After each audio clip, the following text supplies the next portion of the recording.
All right, guys, we're going to go through the FARBAR as is contract today. FARBAR is technically used all over the state. However, anybody up in St. Augustine, Jacksonville, you are primarily going to use NEFAR unless otherwise directed or stated by the seller's agent. You do have the option to use either FARBAR or NEFAR. However, down here in Daytona, you guys, I would say maybe 0.000001% would ever use NEFAR. So we'll go through FARBAR here. Now keep in mind, legally, I cannot interpret this contract because that would be practicing law without a license, which I do not have a license to practice law. All I can do is go through the contract, explain what each item is in terms of what you're filling out, how to find it, and we'll go through some questions at the end. If you have any questions between now and then and you don't want to try to remember, trust me, I get it, been there, done that. Raise your hand or just shout at me. There's only a few of us in here today, so this will be relaxed and informative. All right, so we'll start here at the top. And keep in mind, these contracts are fill in the blank. You can pretty much read what it's asking for and know exactly what you need. In fact, most lines will have exactly what they want somewhere around it in parentheses, or shortly after it, it will explain what it is. So for instance, line 1, parties. This first line is going to be your seller. If you are the buyer's agent, your seller information will be found on the property appraiser's website. Copy and paste it right from there, making sure that it is spelled exactly as it is on the property appraiser's website.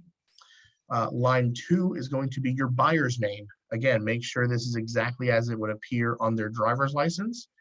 If it is a husband-wife, always put what the relationship is at the end. Most of the time I put H/W for husband-wife. And that way we know what the relationship is when title gets a hold of this and they start doing their job. Another side note, if you look on the left-hand side at all the numbers, every number has an asterisk that you would fill out. Only the lines that have the asterisk are generally things you fill out. However, if you look at, for instance, line 9 has an asterisk and then 10 and 11 are blank lines. You don't have to fill out those blank lines, but they're there for in case you need it. So that's why there's no asterisk. It's not required. It's just there if you need it. So again, line 1 is the seller's name. Line 2 is the buyer's name. So while you've got the property appraiser's website up, you're going to go ahead and fill out a few more pieces of information. First being 7, 8, and 9. This is where you will find the street address, city, and zip code located in blank county. So that tells you right there what you're putting there. You're putting the county. And the Florida property tax ID. Tax ID is also the parcel number. So if you see parcel number, tax ID, sometimes you'll see just tax ID. Sometimes it says property tax ID. All those are the same number. So you'll put that number right there in line 8. Line 9, this is the legal description. Keep in mind, when you look at certain documents, it will say not to be used on a legal document. Click here for legal description. Just go ahead and click it. 99% of the time, it's going to be the exact same thing that you just saw. However, randomly, sometimes it's too long and the little snippet you just saw doesn't have enough of the information where you have to click it and go to the larger portion. So always just click it, go to the larger portion, copy and paste. So line 7, address, 8, county and tax ID, line 9, legal description of the property. As we get down to line 21, certain items are already included in the sale of the home, which you can look at section D right here. This will tell you what is already kind of included, unless it's excluded in the next section. So line 21 is going to be other items that are included in the purchase. This can be things like maybe they're leaving a Murphy bed. Technically it's attached to the wall, but it can be removed. So always just be safe and put the item extra that's here. Could be a garage refrigerator. The refrigerator in the house is automatic. The garage refrigerator is not. So putting anything extra here will save a lot of heartache at the end. Remember, if it's in writing, it's enforceable. If it's not in writing, unfortunately, it's not. And then line 24, section E, these are items not included. This is where you would put those exact same things if they were not staying with the house. So for instance, the garage refrigerator, even though technically it's not included automatically, it doesn't hurt to put it here and be safe. You'll be surprised how many people will actually say, well, when we saw this house, there was a refrigerator in the garage. Well, technically that's not included because it's not one of the items. So just be safe and put it here. This will also be any of the items in section D, if for some reason they are not included. For instance, the refrigerator in the house. Section E would be where you would put those items to make them realize these items are not here. We'll come down here to section 2, purchase price. This number 20, line 27, section 2 is always going to be your total price, your total offering price. Whatever the offer price is, that will go here. Then you've got line 28. That will be your deposit that you want to put down, or that your buyers want to put down. Remember, between 1% and 2% is the generic kind of standard price. However, the more you put down, the better it could look to the sellers. So line 28 is the deposit price, or deposit amount, excuse me. Line 30, this will be how and when this money is sent. It'll either be with the offer or made within blank days. If it's left blank, it's automatically 3. So as we go through this, you'll see some of these parentheses will have a default and it'll automatically be a certain number. And then your escrow name is line 33, their address, their email, phone, and fax. If you don't have all of this information, it's not a make or break. Try to have as much as you can, because what will happen is this information right here will get sent over to your buyer and they'll be instructed, go ahead and contact these people and deposit your escrow. What you can do, yeah, what's up, Kristen? Okay, so with this one, when it comes to this part, right, I remember I went over it a little bit, and what kind of confused me is that, so usually when it comes to buyers that has financing or that are doing financing, right, there's a way for them to make their offer look more attractive to a seller, even though, even if they are competing with a cash buyer, because I believe when the home is appraised for a certain value, how are there ways for a buyer to make their offer look attractive, and they will put it in this would they put it in this area to make their offer look like attractive? Like a buyer would cover closing costs or put an extra amount of money on it, even though the financing won't allow that or something? So that's not in this section. The only thing in this section that can really make an offer stand out if they're using financing is if in line 27, purchase price, if they make the price higher than what the asking price is. Keep in mind, it is still contingent on loan approval, which we'll get to in a little bit.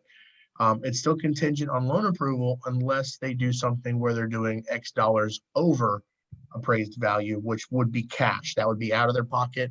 The lender would never do that because the lender is not paying for what the property, or for more than what the property is worth.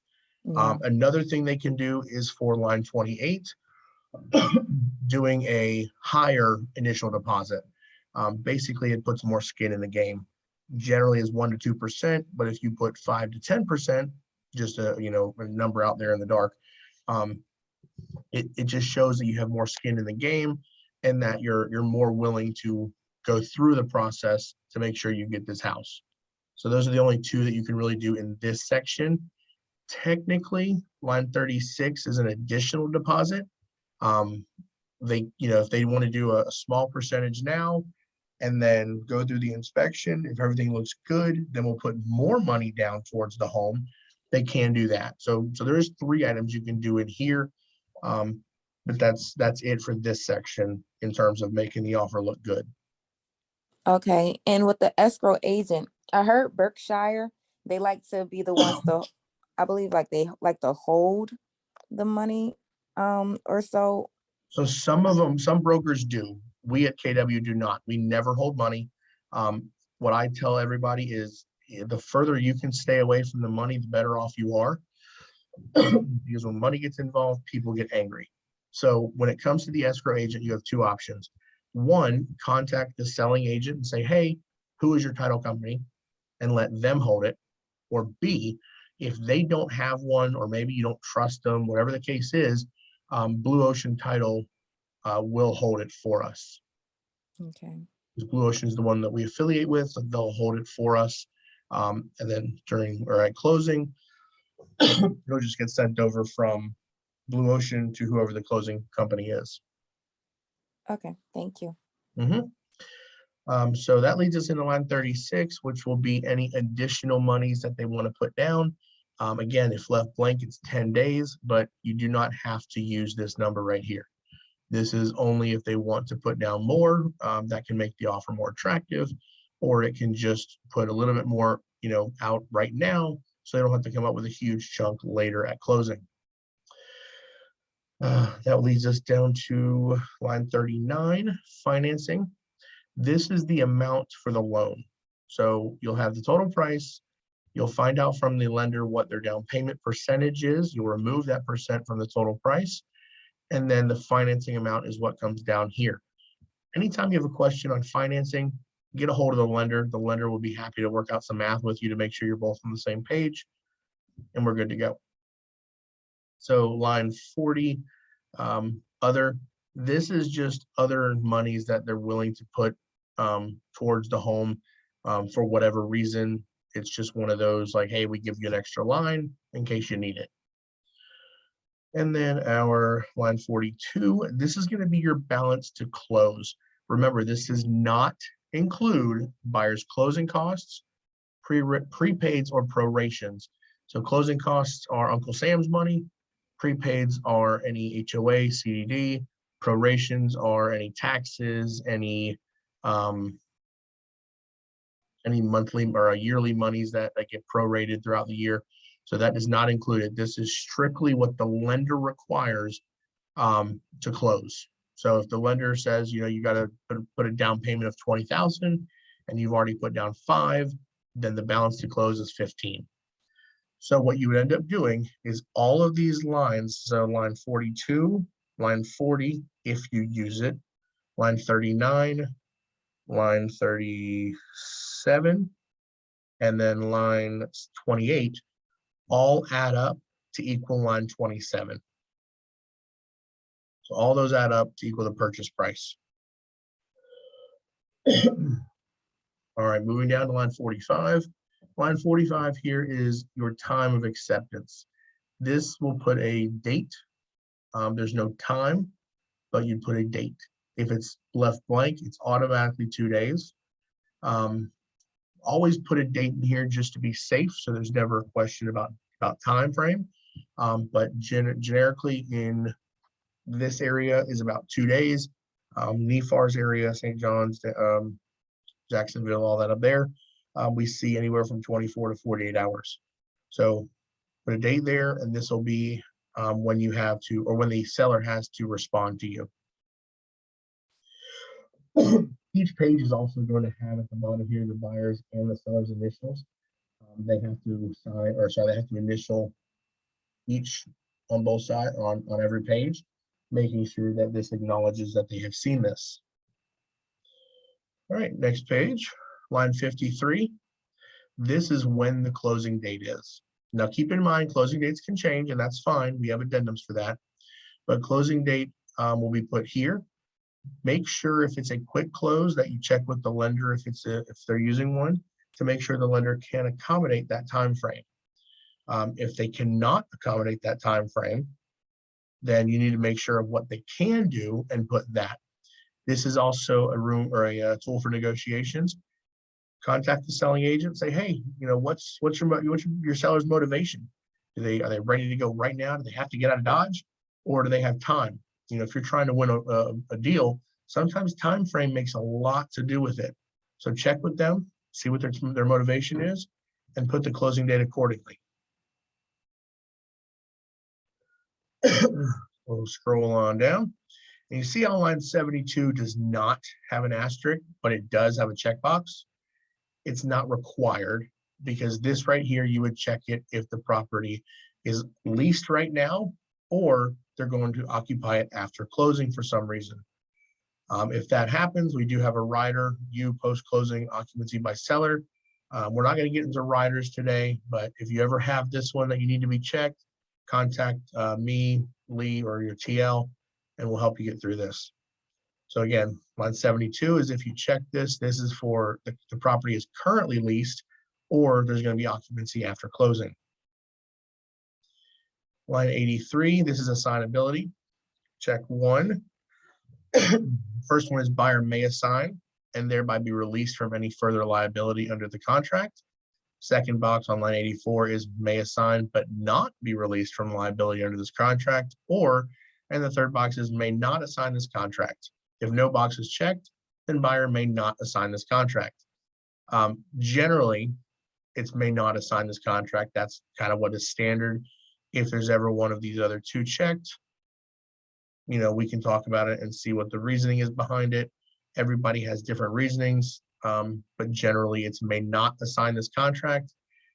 So this person is basically the one buying the contract, buying the property, generally for themselves, whether it be their own investment property or to live in. They don't want to assign this to anybody else. They don't want to be out of the deal. They want this property.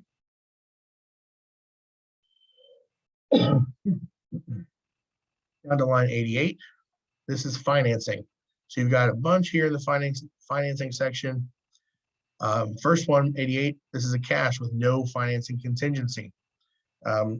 Cash is king right now. People love cash. However, cash does not always win. So line 88 is cash. Line 89 is this contract is contingent upon and then if left blank 30 days, this is when you go back to your lender, finding out what their time frame is, but also make sure that all of your time frames line up. If you put 30 days here, but then you have a closing in 20 days, well, your time frames do not add up. All of your time frames have to add up, so you may have to check it once or twice, going through and making sure that they all work. So line 90, buyer obtaining approval of either a conventional, FHA, VA, or other. Other would be like USDA, you just put it in here. Line 91, and then of course here is the fixed, adjustable, or fixed or adjustable rate in the loan amount at an initial interest rate not to exceed. This is where you'd put if they have a certain interest rate that they do not want to go over. Again, talk to your lender about that one if you'd like. But this is if the buyer is just, I'm not going a penny over 4%. You can write that in here to give them a little more protection. And then if left blank, then prevailing rate based on buyer's credit worthiness for a term of blank, if left blank, 30 years. So what this would do is if you left this one blank, whatever the current credit worthiness of the buyer is determined by the lender, that's what the percentage would be. So if the buyer says, I don't want to go over 4%, but their credit worthiness says 4.5, they're still protected.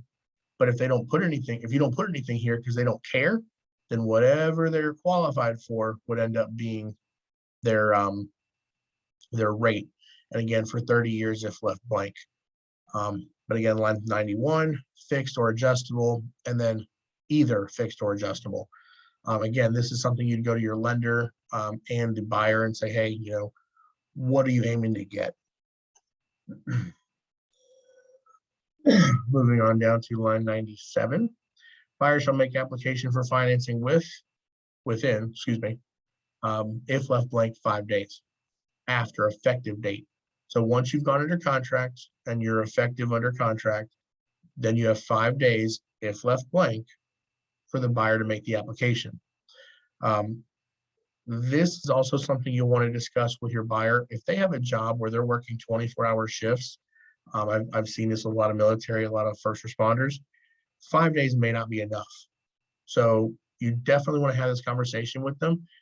For instance, if they work a week straight, you may want to make this 10 days. But again, 10 days here, 30 up here, make sure all your dates match.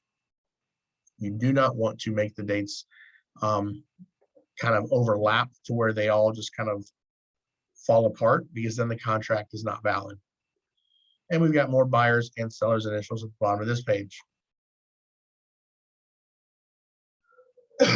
Here we have a lot of information written by a lawyer, paid by the word, it looks like.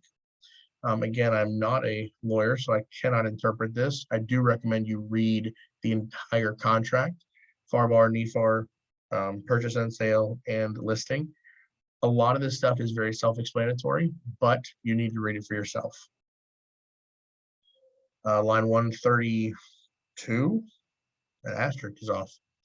This is where if the mortgage is being assumed, then you would have an assumption of his existing mortgage, and there's a rider D for these. And then you have line D, purchase money note and mortgage to seller. This is basically for a one where the seller is acting, seller financing, seller is acting as the bank. This is all just a continuation of financing. Generally, you're going to use these two up here. Rarely will you ever use these two down here. Most mortgage notes right now are not assumable, so you probably wouldn't even use this one. And then, of course, if the seller is going to be the one to act as the bank, get one of us involved and we'll help you get through that.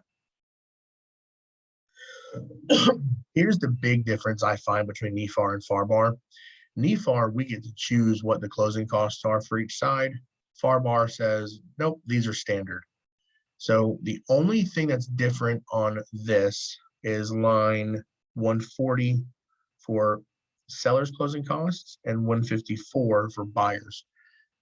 This is where you'd come in and you would put either an additional cost, maybe a change to what's here. You'll see right now a lot of times the buyers will pay for sellers closing costs. So you'd put down here, other buyer will pay up to blank percent or a dollar amount of sellers closing costs and prepaids. And that way this will be all the stuff they pay plus a little bit for the seller, and vice versa. If the seller is paying some of the buyer's closing costs, then you'd put that in line 140 for the buyer, sorry, for the seller to pay some of the buyer's closing costs.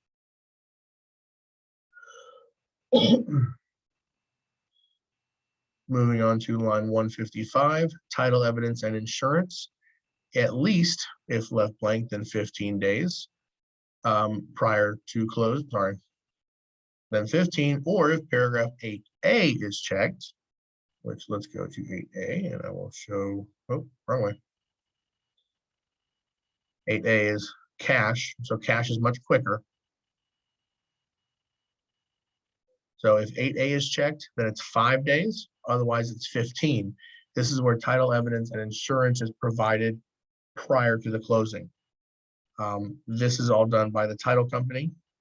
Again, this is why you want all of this to have the correct timeframes, so that the title company knows exactly what timeframes they're using and what times they have available to do things. Again, we've got buyer's initials and seller's initials. So again, guys, read all of these. I'll go briefly through them, but there's definitely some other things within them that you definitely want to understand. Line 168, seller shall designate closing agent and pay for owner's title policy and charges, and buyer shall pay the premium for buyer's lender policy and charges for closing services, blah, blah, blah. This one is kind of the most oftenly used. On the occasion that the buyer designates, the buyer will also pay for the owner's policy and charges related to the closing. So generally, generally, seller will pay for all of that. That's part of their closing costs. However, if you want it to look more appeasing to the seller, the buyer can do all that and designate the closing agent, which would also pay for their owner's title policy, which could save the seller some money. So that's another option. And I'm not even going to go into 174 because we are not in Miami-Dade or Broward. All right, so we got your survey here. And this is automatically at least 5 days prior to closing date. Buyer may at buyer's expense have the real property surveyed. So this is why I want you guys to go read through these, because technically all I did was read this, but now you know exactly what that's for and what it does. Line 184 and 185 talks about the home warranty. Keep in mind right now, guys, home warranties used to be something that we could get the sellers to pay for. However, with the market we're in, we're seeing less and less of it. But this is still a huge deal. Make sure you offer this. Even if you offer it and they don't want it, we have a form from 210 Home Warranty that states, yep, we tried. They said no. This will protect you at the end. So home warranty at closing, buyer, seller, or they don't want it, so NA, shall pay for a home warranty plan issued by, here's the company's name, and for a cost not to exceed this. Each office has a home warranty person, so check with them and see what they have to offer in terms of cost, and definitely try to use a home warranty if you can. This also, guys, makes a great closing gift. Usually it's about 600 and something bucks. Get approval from Lee and everybody. But if that's what it takes to get this done, not only do you look great to your buyers and sellers, but it also protects them should something ever happen. So reach out to your home warranty people in the office, and they'll be glad to go over what their plans do and definitely explain the benefits for it. Running down to special assessments. Keep in mind, a public body does not include a condominium or homeowners association. So you've got line 194, seller will pay all installments due prior to closing, and buyer shall pay installments due after closing. Line 196, seller shall pay in full prior to, at the time of closing, any assessments allowed by the public body to be paid. If neither box is checked, then option A shall be deemed selected. Again, this is normally line 194, section A here. This is generally the one that is picked, but there is the option of both. Read through this on your time, and you'll be able to understand what each one is. And then also, if you go to the FARBAR website, there's actually this right here broken down line by line by the lawyer. So if you have questions like that, feel free to go through that and really dive into it. The more you know about these contracts, the better off you are. Again, buyers and sellers initials at the bottom. Section 10 talks about disclosures, rate on gas. I haven't seen here in years, like hundreds. Actually, I think there was one in the 80s, so 40 years. Permit disclosure, mold, flood zone elevation.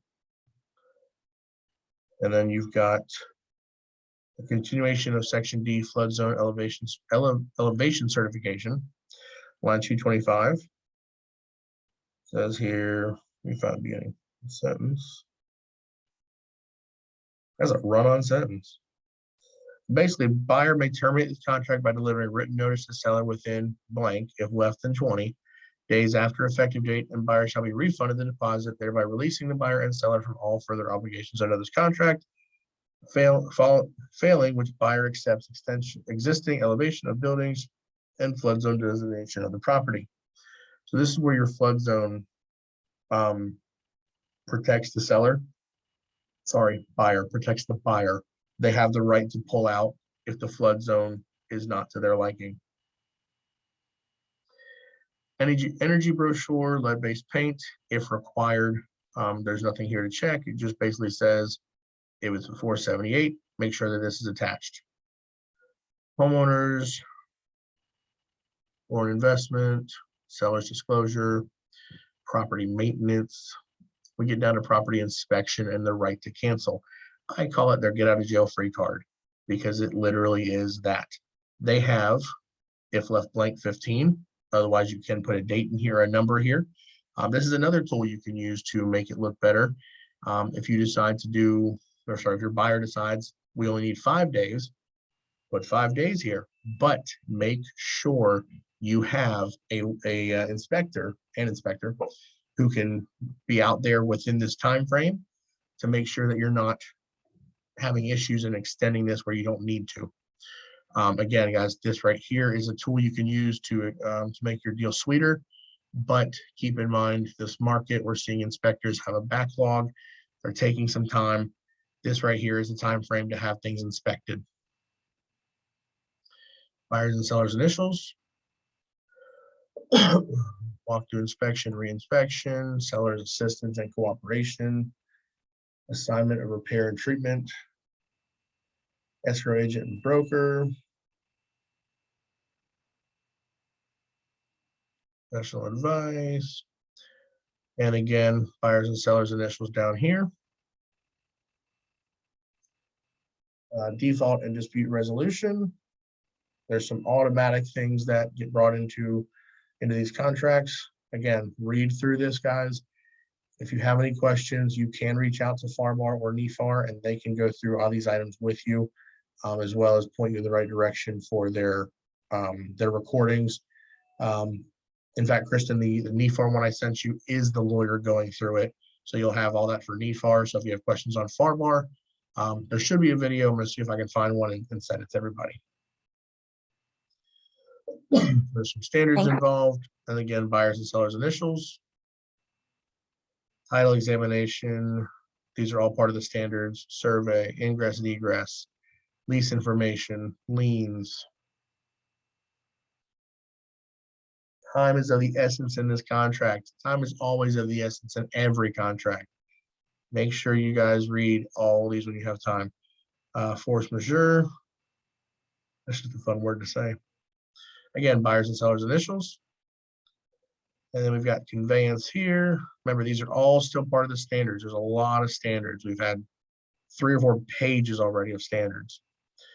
Conveyance, closing location, documents and procedure, location, closing documents, reporting obligation, procedure, escrow closing procedure, prorations, credits. A lot of this stuff we never deal with, but it's here. You will send a copy of this to your to your buyers once it's executed. So read through it. That way, if they have questions, you at least have some idea of what's going on. And again, if you have questions beyond that, Blue Ocean Title has a lawyer on hand. Feel free to go over and say, hey, what does this mean? Buyers and sellers initials again, still under the standards. Access to property to conduct appraisals, inspections, and walkthrough, risk of loss, 1031 exchange, very, very rare, but still here. Contract not recordable, integration, modification, waiver, riders, collection or collected, applicable law and venue, FERPTA, buyers and sellers initials again. And we get down to the next section where we actually have something to fill out. So a lot of this stuff is just words. I really do think it's a lawyer paid by the word because, I mean, he's made a lot. So you get down here to line 589, section 19, any addendas. This is where you'll put in any of the addendas that we've already gone through. For instance, if there's a condominium, homeowners association, if you come across a seller financing, let us know, we'll help you. Same thing with mortgage assumption. Both those are rare, but you never know. FHA and VA, appraisal contingency. Kristen, this is the contingency we were talking about where if they decide that they want to do over and above, there's contingencies like this one where that can be worded in. If you get something like that where they want to pay over the price, get Lee involved and get title involved. They will help you write it in a way to where you're still protected, but you're getting what the buyer wants. Homeowners, short sale, lead-based paint, all sorts of stuff in here. All these are in DocuSign and Dotloop as you need them. These ones that say reserved, just ignore them. They're just literally reserved areas because something was here and it got removed, but they're putting it here just in case we need it later on. Buyer's initials, seller's initials. Additional terms is kind of a what else section. Anything that goes in here. If you have something in here, please check with title first. Go to Blue Ocean, ask them if this wording will work for whatever it is. Because what happens is if you write something in this section and it contradicts something in the contract, then your handwriting or typing, if you're online, takes over. It wins hands down because you hand wrote it, whether it be typed or not.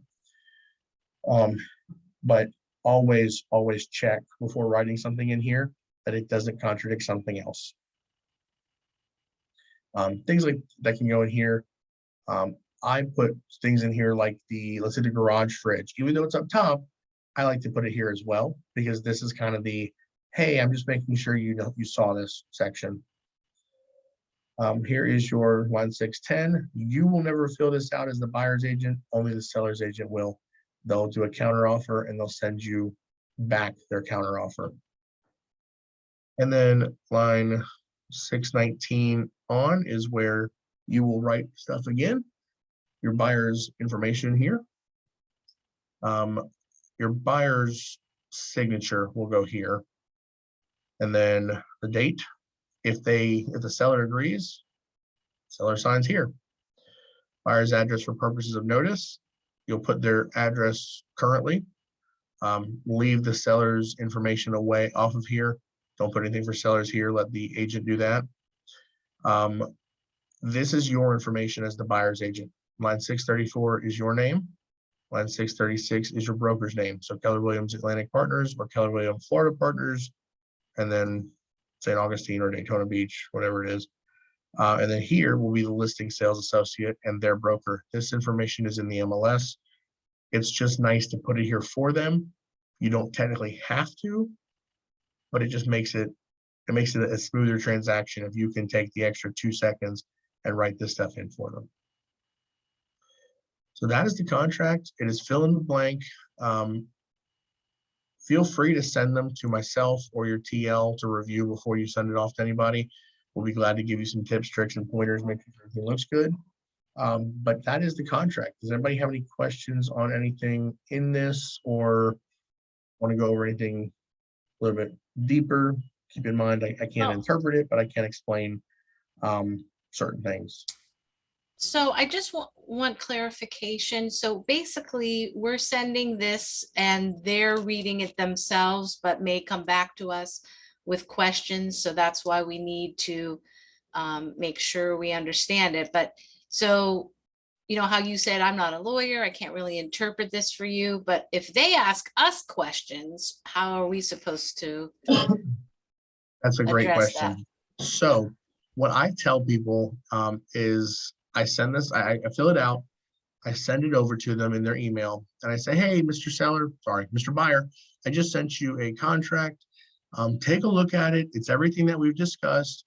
If you have questions on it, do not sign it. Call me first. Let's go over it. Keep in mind, you want to kind of be able to read your person. If it's somebody that's against contracts whatsoever, you may want to hand deliver it to them and say, hey, let's go over this real quick. And I always tell them the same thing. I'm not a lawyer, so I can't interpret it. I can only go over and explain the different sections. So if they have a question beyond your ability to answer it, to where let's say, let me get a piece that's just kind of a really wordy thing. So one thing I will say is, as you read through this, it's very self-explanatory. It literally says what it means. It's not like a lot of the contracts where there's a bunch of words that nobody knows what they mean. Okay,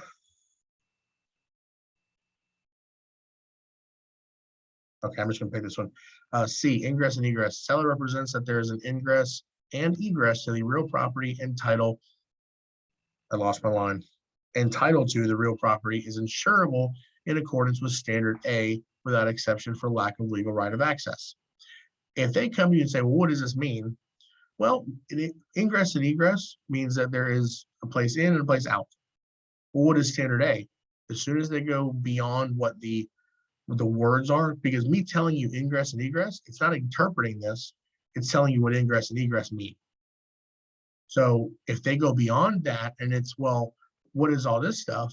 That's when you can call Blue Ocean Title and say, hey, do you have a second? I'd really like, to explain this to the buyer. Most of the time they have no problem with that. Feel free to call Lee as well.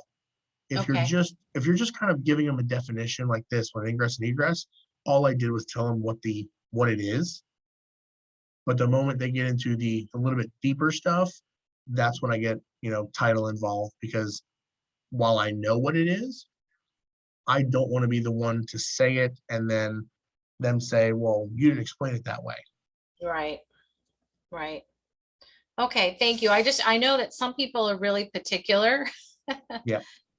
And so I wanted to make sure like what I could do and what I would need to reach out for. So, Yeah. okay. Most of the time when you send this over to them, most people are going to look at it and they're going to look at the stuff you talked about and they're not even going to pay attention to half of the other stuff. But what I've always done is if I get a feeling this one's going to be kind of a real particular person, I'll go to title or Lee first and say, hey, I've got this person, I'm going to go present this to them. Any tips, tricks, or pointers, or do you mind if I call you in a little while? And that they've all been very, yeah, no problem. Come on with your questions. So, Okay. All right. Thank you. Yeah, this yep. has been great. Hope you feel better. I feel much better. I just wish I could get this tickle out of my throat. Yeah. That's the downside. Yeah, I heard that the cough will linger for a little while after you heal. Yeah, thanks for that uplifting word of advice. Thanks. Oh, I'm so sorry. Yeah, it's actually it's just annoying. It's not that it's a bad cough. It's just like when you're talking, you get that that little twinge. You're like, ugh. Yeah, that's it. It'll be all right. You got any questions, Kristen? So pretty much any advice, when it comes to this contract or so, should I just make sure I just fill in all the blanks or so when it comes to this contract? What I say is when you go through it, fill in all the blanks after you read it, of course, that you can understand what each one means. Fill in all the blanks that you know. It's kind of like when you took your state exam. You can go through and you can flag certain questions. I would always fill in what I knew, and then I'd go back and double check myself and would fill in the things that I didn't know right away, or like things that I had questions on. I would do what I could. And then I'd go back, and if it was a question for the buyer, I'd call the buyer. If it was a question for title, I'd call title. If it was a question that, just a question, you've got me, you've got your TLs, you've got Lee, you've got everybody in the office. So it was a way of kind of like check and balance. You do what you can, check it, do what you can, check it, and then just once you're done with it, that's when it's ready to be viewed. Okay, and then you emphasize a lot about the time, and I see this effective date. What does that really mean? Because there's a lot of dates that come into play. Like how do you even organize that, and what does that effective date really mean? So where do you see effective date? What slide are you on? Well, I can only see what the slide that you're on. I didn't get Oh, the video. I didn't get the Gmail. I was trying to see if I had it in my Gmail, but I didn't get the Gmail of the copy I sent it to your just yet. KW email. Oh, okay. I have to go into that one. All Yep. right. So, So well, with the time it's frames, what I down. mean by that is, let's say you have a closing date, and let's say you put 45 days. Okay. Mhm. So you've got 45 days from today's date, which would put you, and I'm just going to ballpark this because I don't know off the top of my head, March 24th. So pretend it's March 24th because you put 45 days out. What I mean by time frame is now you've got this one that's 30. Okay, that time frame still falls within my 45 days. 5 here still falls within my 45 days. So you want to make sure they all fall in line with each other. If you were to put, let's say, 10 days, which yes, can be done with a cash close, quick and easy. Put 10 days, now your closing date is February 19th. But then you go down here and you do not change this to meet it. Even, okay, so yeah, this says approval, whatever, fine. Still, 10 days, the lender said, yep, we can do it, no problem, but you don't change this to 8 days roughly, it still shows 30 automatically. So now this time frame doesn't line up with your closing date. Okay, that makes sense. Yeah, so basically you can't have this date be after your closing date, because what good is that if you've already closed on the home? So you want to make sure all of your dates, whether it be closing, whether it be loans, whether it be, where is it? Property inspection, you want to make sure they all line up. And so basically what you could do is, as you're looking at your calendar, you want to be able to put them in order. So you're generally, it's under contract date, then we have our escrow deposit, then we have our full loan application, then we have our property inspection, then we have, if there's any issues on the inspection, we have the right to ask for repairs, so we got that in there if it's the case. Then you'll have full loan approval, then you'll have closing. But if for some reason you have your initial date and then your inspection and then you have closing, well, where did all the other dates go? They can't be after closing because you've already closed. So they just all have to be in order, in line. Okay, so let me ask this. What have you experienced that could have been a little challenging whenever it comes to the contract and keeping up with the dates and like you said that there's the negotiation of the inspection. I know that in the NEFAR contract, you have like, I guess like 10 days minimum to get the inspection done and then get the report back. And then like an extra, I think like 14 or something like that days to be able to, or another 7 days or something to be able to negotiate an offer. And FARBAR, I know that it doesn't. I think you just have to do it all under like a certain amount of days. How does that, I heard there could be a little bit of that could be a scuffle a little bit. How do you go about that situation? And you meaning in keeping in order with dates, correct? Keeping in time frame?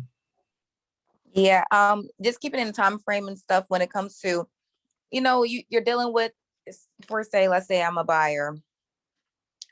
And then you're dealing with a seller that is not trying to sign off and agree on negotiations of the repairs for the date. And now it's on the 10th day and they haven't signed anything.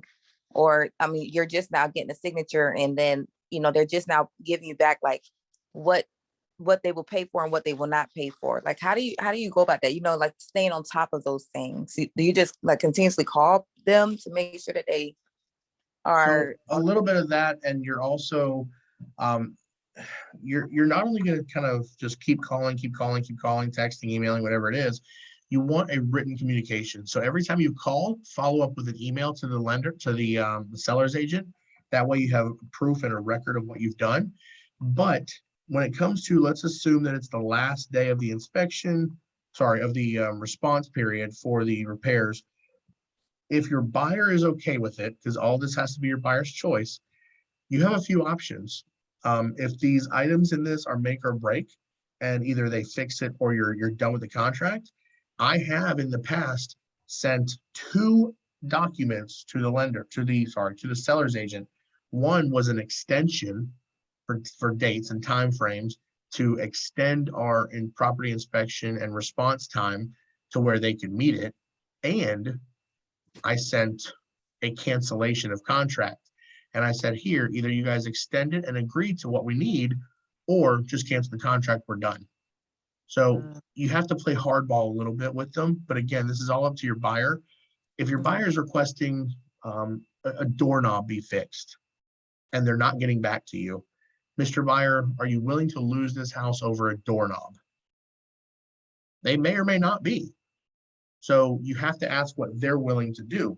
If it's a bigger item, they may say flat out, nope, we don't want to do that. We're done. If they don't respond, we're out. And that's when you send them the 2 documents, one extending and one canceling, and flat out tell them, hey, either you guys respond to this or just cancel the contract, we're done. Mhm. So sometimes it just means playing hardball. But when it comes to timeframes, the moment I go under contract, I go to my calendar on my phone or the Google Calendar, whichever one you use, Mhm. and I put all the dates in, and I put them the day prior. So like, let's say my closing date is, or let's say my inspection date ends on the 12th of February, then I put the alarm for the 11th of February so that I have time to handle things if I still need to. Mhm. But I go in and I put every date in my calendar right away. Okay. That's smart. Your calendar is going to be your best friend between time blocking and putting alerts and reminders. Trust me, if I didn't have my phone to where I could tell it, hey, Google, do this for me, I would be so lost some days because I just don't have time to remember everything.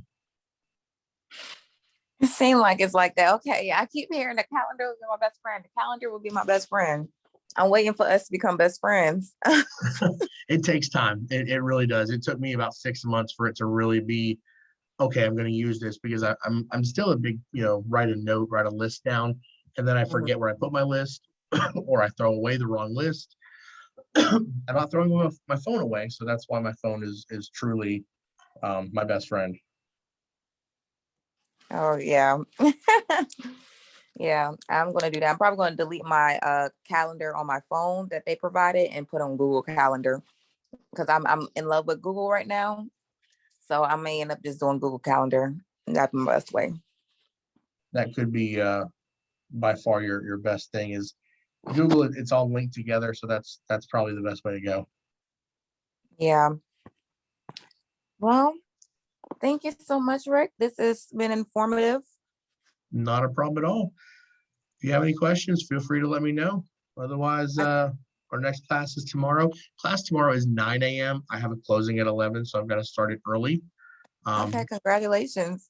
Oh, well, thank you. I'm just glad it's finally getting done. It's been a fun one. But Oh, goodness. yeah, if you need anything, let me know, and I'll see you tomorrow. All right, see you tomorrow. All right, have a good one. You too. Bye.